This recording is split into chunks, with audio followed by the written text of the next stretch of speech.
अपने अंदर कोई ऐब, कोई विकार मेरे हिरदे विच, मेरी सुरत विच, मेरे शब्दां विच, मेरी करनी विच ना आ जाए। जिहड़ा अपने तन की पैरीदारी करता है उन्होंने भी दरवेश आख्या जाता है। इत्थे बाबा फरीद साहब जी ने बड़े प्यारे बचन कहे, कहते दर दरवेशी गाखड़ी। गाखड़ी का मतलब होता है औखी, जिहड़ी कार जिहड़ा कर्म बहुत औखा होवे उन्होंने कहा जाता है गाखड़ी। गुरु ग्रंथ साहिब पातशाह जी की पावन बाणी विच गुरु अमरदास पातशाह जी का भी मुबारक बचन है। सब कहते हैं सतगुर की सेवा गाखड़ी। इत्थे बाबा फरीद साहब कहते हैं फरीदा दर दरवेशी गाखड़ी। गुरु अमरदास पातशाह कहते हैं सतगुर की सेवा गाखड़ी। जिहड़ी सतगुर के दर की सेवा है ना, ये बड़ी औखी है। मेरे धन गुरु अमरदास पातशाह जी कितनी को औखी है सेवा, जे गुरु के दर ते करनी होवे ते कितनी औखी है। ते धन गुरु अमरदास पातशाह कहते हैं सिर दीजै आप गवाए। साहब कहते हैं ये सेवा तां कमाई जा सकती है जे सिर देगा, ते सिर भी देन लग्या सतगुरु कहते हैं आप गवाए। अपना आपा गवा के जिस गुरु की सेवा करेगा। हुण सतगुरु ने सिर देने की गल ही बाणी विच क्यों की है? तुसीं गुरु नानक साहब जी के भी बचन पढ़ते हो। साहब कहते हैं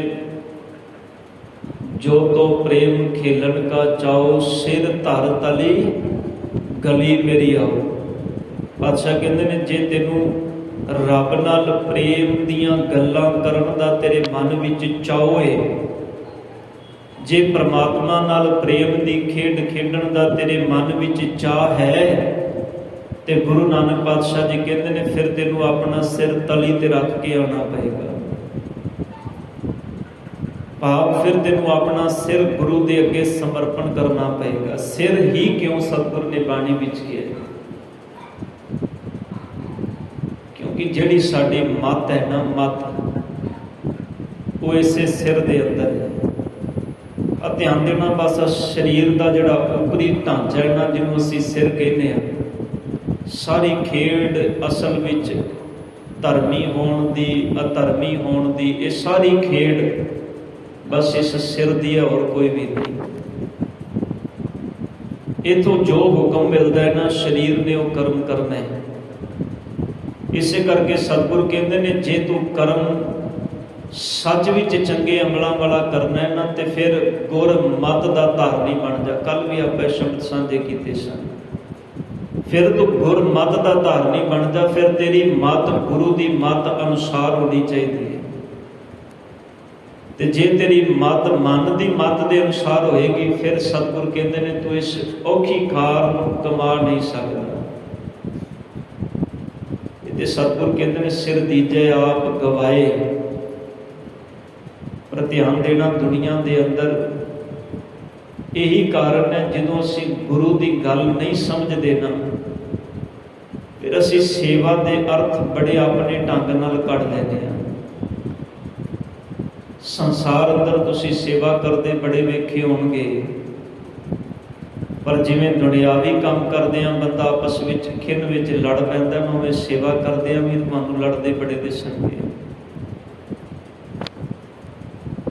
सेवा सतगुरु कहते हैं सिर दीजे आप गवाए। सेवा दे विच ते सब कहते हैं तेनू अपना आपा गवाना पैना है। सेवा विच थोड़ा भी मैं सवेरे जावां ते जदों मैं पहुंचा अपने स्थान ते सेवादार जिहड़ा है मेरे लिए हुण फिर गुरु घर दे अंदर जिहड़ा ऑफिस का दरवाजा खोले, मेरी कुर्सी साफ करे, मैं उत्ते बैठा, आवे ते मैनूं चाह बना के पियाए, ये सेवा नहीं होती। इहदे विच सिर ते किते दिता ही नहीं। इहदे विच ते बंदा अपनी हौमे विच जी रहा। मैं हाँ गुरु घर दे अंदर कुछ मेरा कोई रुतबा इस गुरु घर दे अंदर। सत्कार देना वखरी गल है, देना भी चाहिए, कोई किसी भी हुदे ते होवे, पर ध्यान देना गुरु घर दे अंदर आहुदे नहीं होंदे। गुरु घर दे अंदर ਸਮਰਪਣ ਹੁੰਦਾ ਹੈ। ਧਾਰਮਿਕ ਗੁਰਦੁਆਰਿਆਂ ਤੇ ਜਦੋਂ ਅਸੀਂ ਆਪਣੇ ਅਹੁਦਿਆਂ ਦੀ ਗੱਲ ਕਰਦੇ ਹਾਂ ਨਾ, ਤੇ ਖਿਆਲ ਕਰਿਓ ਫਿਰ ਅਸੀਂ ਗੁਰੂ ਦੇ ਉਪਦੇਸ਼ ਤੋਂ ਵਾਂਝੇ ਰਹਿ ਜਾਂਦੇ ਹਾਂ। ਫਿਰ ਸਮਝ ਲਓ ਸਤਿਗੁਰੂ ਜੀ ਜਿਹੜੇ ਬਚਨ ਕਹਿ ਰਹੇ ਨਾ ਵੀ ਸਤਿਗੁਰ ਕੀ ਸੇਵਾ ਗਾਖੜੀ ਸਿਰ ਦੀਜੈ ਆਪ ਗਵਾਏ। ਪਾਤਸ਼ਾਹ ਕਹਿੰਦੇ ਨੇ ਸ਼ਬਦ ਮਰੇ ਫਿਰ ਨਾ ਮਰੇ। ਪਾਤਸ਼ਾਹ ਕਹਿੰਦੇ ਨੇ ਜੇ ਸ਼ਬਦ ਦੇ ਵਿੱਚ ਮਰ ਜਾਏਗਾ ਤੇ ਫਿਰ ਮੁੜ ਕੇ ਤੈਨੂੰ ਮਰਨਾ ਨਹੀਂ ਪਏਗਾ। ਜਿਸ ਸ਼ਬਦ ਦੇ ਅਕੋਰਡਿੰਗ ਤੇਰਾ ਜੀਵਨ ਹੋ ਜਾਏਗਾ ਨਾ, ਫਿਰ ਸਤਿਗੁਰੂ ਗੁਰੂ ਅਮਰਦਾਸ ਪਾਤਸ਼ਾਹ ਕਹਿੰਦੇ ਨੇ ਤੈਨੂੰ ਦੁਬਾਰਾ ਮਰਨਾ ਨਹੀਂ ਪਏਗਾ। ਜਿਵੇਂ ਅਸੀਂ ਮਰਦੇ ਆ ਨਾ ਸੰਸਾਰ ਦੇ ਵਿੱਚ, ਕਦੀ ਕਿਸੇ ਵਿਸ਼ੇ ਵਿਕਾਰ ਦੇ ਹੱਥੋਂ ਮਰਦੇ ਆ, ਕਦੀ ਕਿਸੇ ਵਿਸ਼ੇ ਵਿਕਾਰ ਦੇ ਹੱਥੋਂ ਮਰਦੇ ਆ। ਸ਼ਾਇਦ ਇਸੇ ਕਰਕੇ ਗੁਰੂ ਅਰਜਨ ਸਾਹਿਬ ਜੀ ਨੇ ਬਚਨ ਕਿਹਾ ਗੁਰਮੰਤਰ ਹੀਣਸਯ ਜੋ ਪ੍ਰਾਣੀ। ਗੁਰੂ ਦੇ ਉਪਦੇਸ਼ ਤੋਂ ਜਿਹੜਾ ਵੀ ਮਨੁੱਖ ਹੀਣ ਹੈ ਸਖਣਾ ਹੈ। ਗੁਰਮੰਤਰ ਹੀਣਸਯ ਜੋ ਪ੍ਰਾਣੀ ਤ੍ਰਿਗੰਤ ਜਨਮ ਪ੍ਰਸ਼ਨ ਹੈ। ਸਾਹਿਬ ਕਹਿੰਦੇ ਨੇ ਉਹਦਾ ਸਾਰਾ ਜੀਵਨ ਹੀ ਭ੍ਰਿਸ਼ਟ ਜਾਂਦਾ ਹੈ। ਕਿਵੇਂ? ਪਾਤਸ਼ਾਹ ਕਹਿੰਦੇ ਨੇ ਕੂਕ ਰਹਿ ਸਰਪਨੇ ਕਰਦ ਬਹਿ। ਪਾਤਸ਼ਾਹ ਕਹਿੰਦੇ ਨੇ ਕਾਕੇ ਤੁਲ ਖਲ। ਆ ਜਿਹੜੇ ਜਾਨਵਰ ਸਤਿਗੁਰ ਨੇ ਗਿਣਾਏ ਨੇ ਨਾ, ਕਾਂ ਦੇ, ਖੋਤੇ ਦੇ, ਸੱਪ ਦੇ, ਪਾਤਸ਼ਾਹ ਕਹਿੰਦੇ ਨੇ ਉਹ ਇਹਨਾਂ ਦੇ ਬਰਾਬਰ ਜੀਵਨ ਜਿਉਂਦਾ ਹੈ। ਇਹਨਾਂ ਦੇ ਬਰਾਬਰ ਜੀਵਨ ਜਿਉਣ ਦਾ ਮਤਲਬ ਹੈ ਉਹਨਾਂ ਦੇ ਜੀਵਨ ਦੇ ਵਿੱਚ ਇਹਨਾਂ ਜੀਵਾਂ ਦੀ ਕਰਨੀ ਹੈ। ਜਿਵੇਂ ਜੀਵ ਜਿਉਂਦੇ ਨੇ ਨਾ ਉਵੇਂ ਉਹ ਜੀਵਨ ਆਪਣਾ ਜਿਉ ਰਿਹਾ। ਇਸੇ ਕਰਕੇ ਗੁਰੂ ਬਾਬਾ ਫਰੀਦ ਸਾਹਿਬ ਕਹਿੰਦੇ ਨੇ ਸਤਿਗੁਰ ਕੀ ਸੇਵਾ ਗਾਖੜੀ ਫਰੀਦਾ ਦਰ ਦਰਵੇਸ਼ੀ ਗਾਖੜੀ ਚੱਲਾਂ ਦੁਨੀਆ ਭੱਤ। ਭੱਤ ਦਾ ਮਤਲਬ ਹੁੰਦਾ ਹੈ ਰਸਤਾ ਵਾਂਗ। ਬਾਬਾ ਜੀ ਕਹਿੰਦੇ ਨੇ ਮੈਂ ਵੀ ਦੁਨੀਆ ਦੀ ਰੀਤ ਚੱਲ ਰਿਹਾ, ਜਿਵੇਂ ਦੁਨੀਆ ਦੇ ਲੋਕ ਜੀਵਨ ਜਿਉਂਦੇ ਨੇ ਨਾ ਮੈਂ ਵੀ ਉਵੇਂ ਜਿਉ ਰਿਹਾ। ਪਰ ਪਰਮਾਤਮਾ ਦੇ ਦਰ ਦੀ ਦਰਵੇਸ਼ੀ ਜਿਹੜੀ ਉਹ ਬੜੀ ਔਖੀ ਹੈ, ਬੜੀ ਔਖੀ ਹੈ। ਹੁਣ ਬਾਬਾ ਫਰੀਦ ਸਾਹਿਬ ਕਹਿੰਦੇ ਨੇ ਮੈਂ ਚੱਲ ਦੁਨੀਆ ਦੀ ਰੀਤ ਰਿਹਾ, ਜਿਵੇਂ ਦੁਨੀਆ ਕਰਮ ਕਰਦੀ ਹੈ, ਜਿਵੇਂ ਦੁਨੀਆ ਜਿਉਂਦੀ ਮੈਂ ਵੀ ਉਵੇਂ ਜਿਉ ਰਿਹਾ। ਪਰ ਗਾਖੜੀ ਬੜੀ ਔਖੀ, ਬੜੀ ਹੈ ਕਾਰ। ਪਰ ਨਾਲ ਕਹਿੰਦੇ ਨੇ ਬੰਨ ਉਠਾਈ ਪੋਟਲੀ। ਜਿਵੇਂ ਦੁਨੀਆ ਦੇ ਲੋਕ ਮਾਇਕ ਪਦਾਰਥਾਂ ਦਾ ਮੋਹ ਆਪਣੇ ਸਿਰ ਤੇ ਬੰਨ੍ਹ ਕੇ ਪੋਟਲੀ ਚੁੱਕੀ ਫਿਰਦੇ ਨੇ। ਧਿਆਨ ਦੇਣਾ ਅਸੀਂ ਸਾਰੇ ਜਿੰਨੇ ਵੀ ਹਨ, ਅਸੀਂ ਸਭਨਾਂ ਨੇ ਆਪਣੇ ਸਿਰ ਤੇ ਪੋਟਲੀ ਚੁੱਕੀ ਹੋਈ ਹੈ। ਕਿਸੇ ਨੇ ਕਾਮ ਦੀ, ਕਿਸੇ ਨੇ ਕ੍ਰੋਧ ਦੀ, ਕਿਸੇ ਨੇ ਲੋਭ ਦੀ, ਕਿਸੇ ਨੇ ਮੋਹ ਦੀ, ਕਿਸੇ ਨੇ ਹੰਕਾਰ ਦੀ। ਸਭਨਾਂ ਨੇ ਚੁੱਕੀ ਹੋਈ ਹੈ, ਸਭਨਾਂ ਨੇ। ਕੋਈ ਨਿੰਦਾ ਦੀ ਚੁੱਕ ਕੇ ਆ ਰਿਹਾ ਹੈ, ਕੋਈ ਦਵੈਸ਼ ਦੀ ਚੁੱਕ ਕੇ ਆ ਰਿਹਾ ਹੈ, ਕੋਈ ਸੰਸਾਰ ਦੇ ਅੰਦਰ ਕਿਸੇ ਹੋਰ ਵਿਸ਼ੇ ਵਿਕਾਰ ਦੀ। ਸਭਨਾਂ ਨੇ ਪੋਟਲੀਆਂ ਚੁੱਕੀਆਂ ਨੇ ਆਪਾਂ ਸਿਰ ਤੇ ਬਾਬਾ ਜੀ ਕਹਿੰਦੇ ਨੇ ਬੰਨ ਉਠਾਏ ਪੋਟਲੀ ਕਿੱਥੇ ਮਈਆਂ ਘੱਤ। ਮੇਰੇ ਸਤਿਗੁਰੂ ਜੀ ਮੈਂ ਇਹ ਪੋਟਲੀ ਕਿੱਥੇ ਜਾ ਕੇ ਸੁੱਟ ਕੇ ਆਵਾਂ? ਉਹ ਕਿਹੜੀ ਥਾਂ ਹੈ ਸਤਿਗੁਰੂ ਜੀ ਜਿੱਥੇ ਮੈਂ ਜਾ ਕੇ ਪੋਟਲੀ ਲਾ ਦਿਆਂ? ਇੱਕ ਗੱਲ ਤੇ ਨਿਸ਼ਚਿਤ ਹੈ ਵੀ ਸੱਚ ਵਿੱਚ ਇਸ ਗੱਲ ਦੀ ਸੋਝੀ ਬੜੇ ਬਿਰਲਿਆਂ ਨੂੰ ਆਉਂਦੀ ਹੈ। ਔਰ ਇਹ ਗੱਲ ਚੇਤੇ ਰੱਖਣਾ, ਜਿੱਦਣ ਇਸ ਗੱਲ ਦੀ ਸੋਝੀ ਆਉਣੀ ਸ਼ੁਰੂ ਹੋ ਗਈ ਨਾ ਵੀ ਮੇਰੇ ਅੰਦਰ ਹੈ ਐਬ, ਇਹ ਮੇਰੇ ਅੰਦਰ ਹੈ, ਇਹ ਔਗਣ ਮੇਰੇ ਅੰਦਰ ਹੈ, ਇਹ ਵਿਕਾਰ, ਸਮਝ ਲੈਣਾ ਉਦੋਂ ਪਰਮਾਤਮਾ ਦੇ ਦਰ ਦਾ ਰਸਤਾ ਜਿਹੜਾ ਨਾ ਉਹ ਸ਼ੁਰੂ ਹੋ ਗਿਆ, ਉਹ ਕਾਰਜ ਸ਼ੁਰੂ ਹੋ ਗਿਆ। ਉਸ ਰਸਤੇ ਵੱਲ ਹੁਣ ਜਿਹੜੀ ਮੰਜ਼ਿਲ ਵੱਲ ਤੁਰਨ ਦੀ ਗੱਲ ਹੈ ਨਾ ਹੁਣ ਉਹ ਸ਼ੁਰੂ ਹੋ ਗਈ ਹੈ। ਜਿਹਨੂੰ ਅਜੇ ਤੱਕ ਸਮਝ ਹੀ ਨਹੀਂ ਆਈ, ਜਿਹੜਾ ਅਵਗਣ ਕਰਕੇ ਵੀ ਆਖੇ ਮੈਂ ਕੀਤਾ ਹੀ ਕੁਝ ਨਹੀਂ, ਜਿਹੜਾ ਅਵਗਣ ਕਰਕੇ ਵੀ ਆਖੇ ਮੇਰੇ ਵਰਗਾ ਸਿਆਣਾ ਹੀ ਕੋਈ ਨਹੀਂ, ਤੇਰੇ ਸਤਿਗੁਰ ਕਹਿੰਦੇ ਨੇ ਉਹ ਜੇ ਤੁਰਿਆ ਹੀ ਨਹੀਂ। ਤੁਰਨਾ ਬੜਾ ਔਖਾ, ਜਿਹਨੂੰ ਸਮਝ ਆ ਜਾਏ ਨਾ। ਬਾਬਾ ਫਰੀਦ ਸਾਹਿਬ ਕਹਿੰਦੇ ਨੇ ਮੇਰੇ ਮਾਲਕ ਜੀ ਪੋਟਲੀ ਤੇ ਮੈਂ ਚੁੱਕੀ ਹੈ, ਪਰ ਹੁਣ ਸਵਾਲ ਇਹ ਹੈ ਵੀ ਇਸ ਪੋਟਲੀ ਨੂੰ ਮੈਂ ਕਿੱਥੇ ਜਾ ਕੇ ਰੱਖਾਂ? ਗੁਰੂ ਅੰਗਦ ਦੇਵ ਪਾਤਸ਼ਾਹ ਜੀ ਦਾ ਇੱਕ ਬੜਾ ਪਿਆਰਾ ਬਚਨ ਹੈ, ਹੁਣ ਇਹ ਪੋਟਲੀ ਕਿਵੇਂ ਲਾਈ ਜਾਏ? ਇਸ ਪੋਟਲੀ ਨੂੰ ਲਾਉਣ ਦਾ ਤਰੀਕਾ ਕੀ ਹੈ? ਆਓ ਸਤਿਗੁਰ ਕੀ ਪਾਵਨ ਬਾਣੀ ਵਿੱਚੋਂ ਆਪਾਂ ਇਹ ਵੀ ਪੜ੍ਹ ਦਈਏ ਵੀ ਇਹ ਕਿਵੇਂ ਲੱਥੇਗੀ। ਗੁਰੂ ਅੰਗਦ ਦੇਵ ਪਾਤਸ਼ਾਹ ਜੀ ਦੇ 63 ਸ਼ਲੋਕ ਨੇ ਅੰਮ੍ਰਿਤ ਬਾਣੀ ਦੇ ਅੰਦਰ, ਤੇ ਗੁਰੂ ਅੰਗਦ ਦੇਵ ਪਾਤਸ਼ਾਹ ਜੀ ਬਖਸ਼ਿਸ਼ ਕਰਦੇ ਨੇ। ਸਾਹਿਬ ਕਹਿੰਦੇ ਨੇ ਅੱਖੀਂ ਬਾਝੋਂ ਵੇਖਣਾ। ਸਾਹਿਬ ਕਹਿੰਦੇ ਨੇ ਆਪਣੀਆਂ ਅੱਖਾਂ ਤੋਂ ਬਿਨਾਂ ਵੇਖਣਾ ਸ਼ੁਰੂ ਕਰਦੇ। ਬੜੀ ਔਖੀ ਖੇਡ ਹੈ। ਹੁਣ ਜੇ ਸੰਸਾਰ ਦੇ ਕਿਸੇ ਬੰਦੇ ਨੂੰ ਆਖੇ ਭਾਈ ਤੂੰ ਆਪਣੀਆਂ ਅੱਖਾਂ ਤੋਂ ਬਿਨਾਂ ਵੇਖ, ਤੂੰ ਆਪਣੇ ਪੈਰਾਂ ਤੋਂ ਬਿਨਾਂ ਚੱਲ, ਤੂੰ ਆਪਣੇ ਹੱਥਾਂ ਤੋਂ ਬਿਨਾਂ ਕਰ, ਤੂੰ ਆਪਣੀ ਜੀਭਾ ਤੋਂ ਬਿਨਾਂ ਬੋਲ, ਉਹ ਆਖੇਗਾ ਕਿਹੜੀਆਂ ਕਵਲੀਆਂ ਗੱਲਾਂ ਕਰਦੇ ਹੋ। ਆਪਣੀ ਜੀਭ ਨਾਲ ਹੀ ਤੇ ਬੋਲਣਾ ਹੈ, ਆਪਣੇ ਹੱਥਾਂ ਨਾਲ ਹੀ ਤੇ ਕਰਨਾ ਹੈ, ਆਪਣੇ ਪੈਰਾਂ ਨਾਲ ਹੀ ਤੇ ਚੱਲਣਾ ਹੈ। ਇੱਕ ਇਹੋ ਜਿਹੀਆਂ ਗੱਲਾਂ ਨੇ। ਤੇ ਮੇਰੇ ਸਤਿਗੁਰੂ ਗੁਰੂ ਅੰਗਦ ਦੇਵ ਪਾਤਸ਼ਾਹ ਕਹਿੰਦੇ ਨੇ, ਜੇ ਗੁਰੂ ਦੇ ਦਰ ਦੀ ਇਹ ਗੱਲ ਕਮਾਣੀ ਹੈ, ਦਰਵੇਸ਼ੀ ਗਾਖੜੀ ਕਮਾਣੀ ਹੈ, ਤੇ ਧੰਨ ਗੁਰੂ ਅੰਗਦ ਦੇਵ ਪਾਤਸ਼ਾਹ ਕਹਿੰਦੇ ਨੇ, ਅੱਖੀ ਬਾਝੋਂ ਵੇਖਣਾ, ਆਪਣੀਆਂ ਅੱਖਾਂ ਤੋਂ ਬਿਨਾਂ ਵੇਖਣਾ ਸ਼ੁਰੂ ਕਰ ਦੇ। ਮਤਲਬ ਮੇਰੇ ਕੋਲੋਂ ਦੋ ਤਰ੍ਹਾਂ ਦੀ ਸੁਰਤ ਹੈ, ਇੱਕ ਮੇਰੀ ਮਨ ਦੀ ਸੁਰਤ ਹੈ ਤੇ ਇੱਕ ਮੇਰੇ ਕੋਲੋਂ ਗੁਰੂ ਦੀ ਸੁਰਤ ਹੈ। ਜਦੋਂ ਮੈਂ ਆਪਣੀ ਮਨ ਦੀ ਸੁਰਤ ਨਾਲ ਵੇਖਣਾ ਤੇ ਮੈਂ ਆਪਣੀਆਂ ਅੱਖਾਂ ਨਾਲ ਮੈਨੂੰ ਨਜ਼ਰ ਆਉਂਦਾ ਹੈ ਇਹ ਮੇਰਾ ਆਪਣਾ ਹੈ, ਇਹ ਪਰਾਇਆ ਹੈ।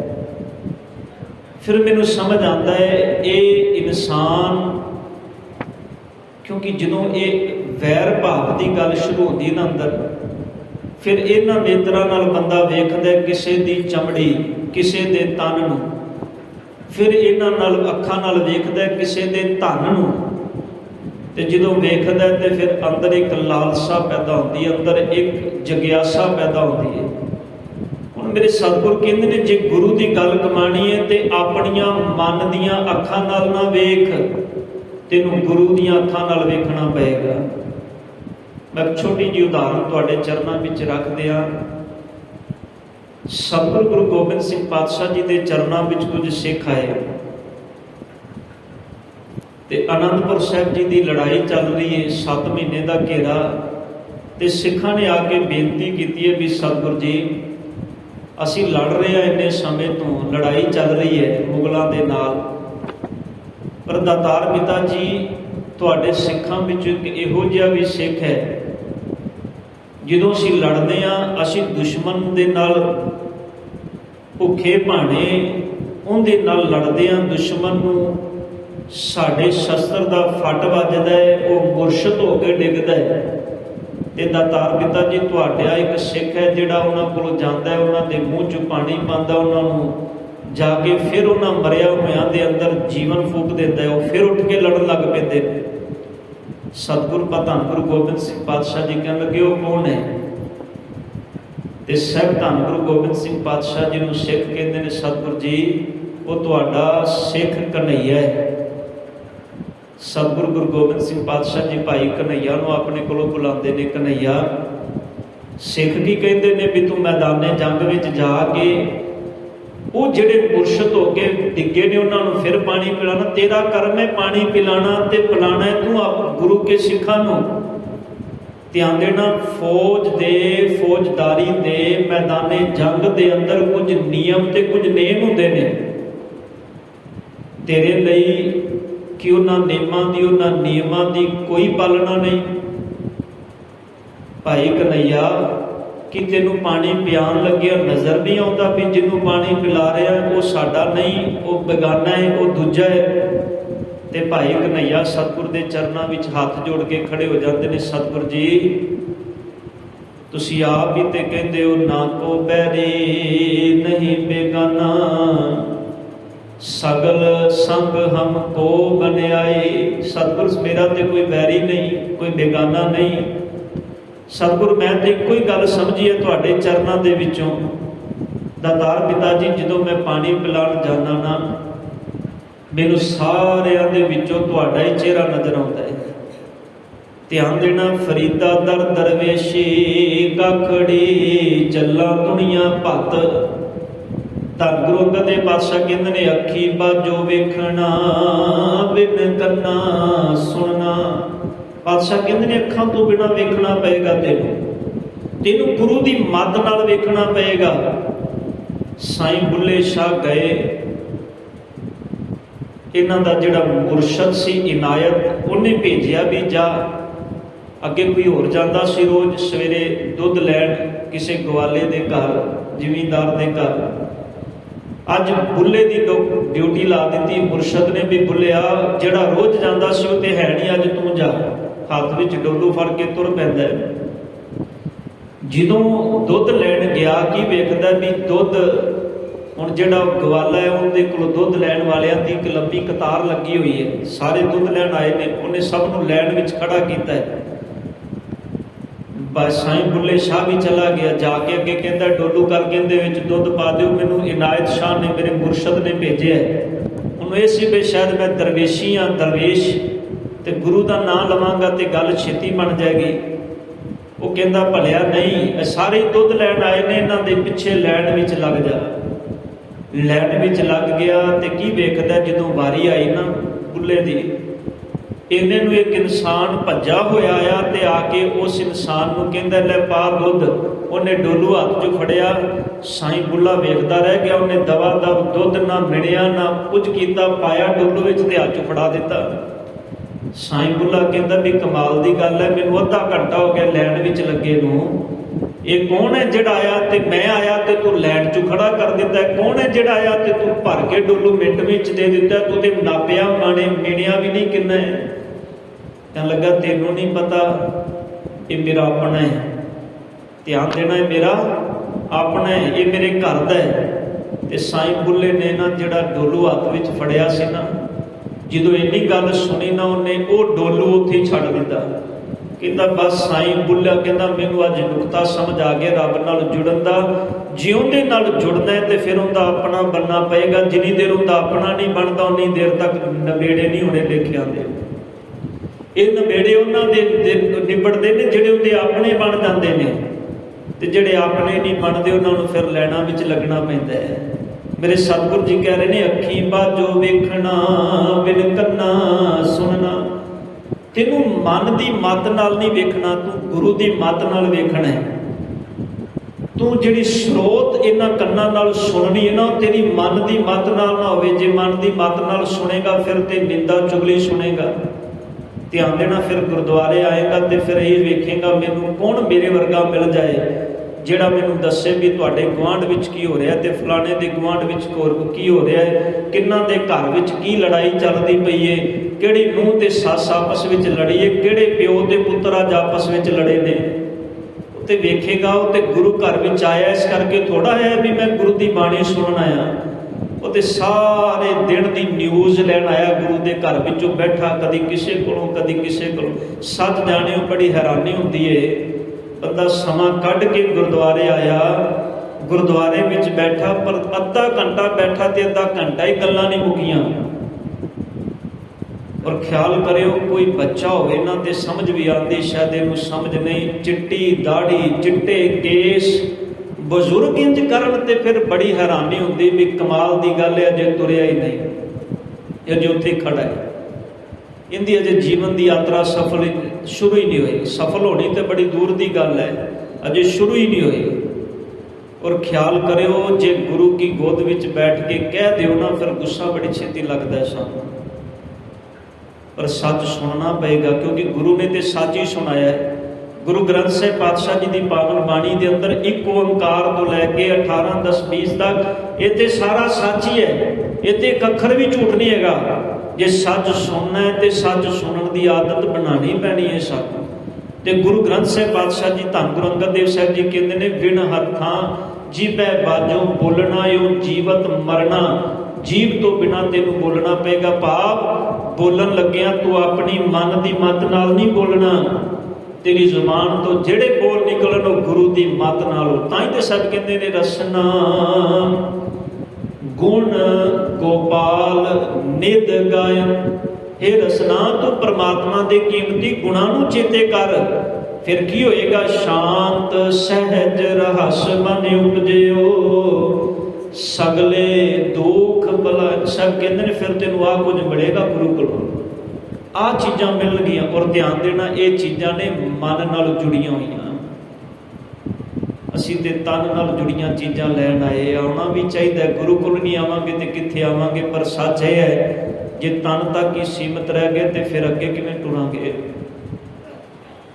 ਧੰਨ ਗੁਰੂ ਅੰਗਦ ਦੇਵ ਪਾਤਸ਼ਾਹ ਜੀ ਬਾਬਾ ਫਰੀਦ ਸਾਹਿਬ ਜੀ ਕਹਿੰਦੇ ਨੇ ਬੰਨ ਉਠਾਈ ਪੋਟਲੀ ਸਤਿਗੁਰ ਜੀ, ਮੈਂ ਇਹ ਪੋਟਲੀ ਬੰਨ ਕੇ ਆਪਣੇ ਸਿਰ ਤੇ ਚੁੱਕੀ ਹੋਈ ਹੈ। ਬੜੇ ਵਿਰਲੇ ਨੇ। ਮੈਂ ਕਹਿੰਦਾ ਬਾਬਾ ਫਰੀਦ ਸਾਹਿਬ ਜੀ ਤੁਹਾਨੂੰ ਤੁਸੀਂ ਜਿਨ੍ਹਾਂ ਨੇ ਇਸ਼ਾਰਾ ਦੇ ਦਿੱਤਾ ਵੀ ਵੇਖਣਾ ਪਏਗਾ ਤੈਨੂੰ ਪਹਿਲਾਂ ਵੀ ਤੂੰ ਕਿਹੜੀ ਪੋਟਲੀ ਚੁੱਕੀ ਹੋਈ ਹੈ। ਤੂੰ ਚੱਲਿਆ ਤੇ ਹੈ ਗੁਰੂ ਦੇ ਮਾਰਗ ਤੇ, ਪਰ ਤੂੰ ਪੋਟਲੀ ਕਿਹੜੀ ਚੁੱਕੀ ਹੈ? ਕਾਮ ਦੀ, ਕ੍ਰੋਧ ਦੀ, ਲੋਭ ਦੀ, ਮੋਹ ਦੀ, ਹੰਕਾਰ ਦੀ, ਨਿੰਦਾ ਦੀ, ਚੁਗਲੀ ਦੀ, ਕਿਹੜੀ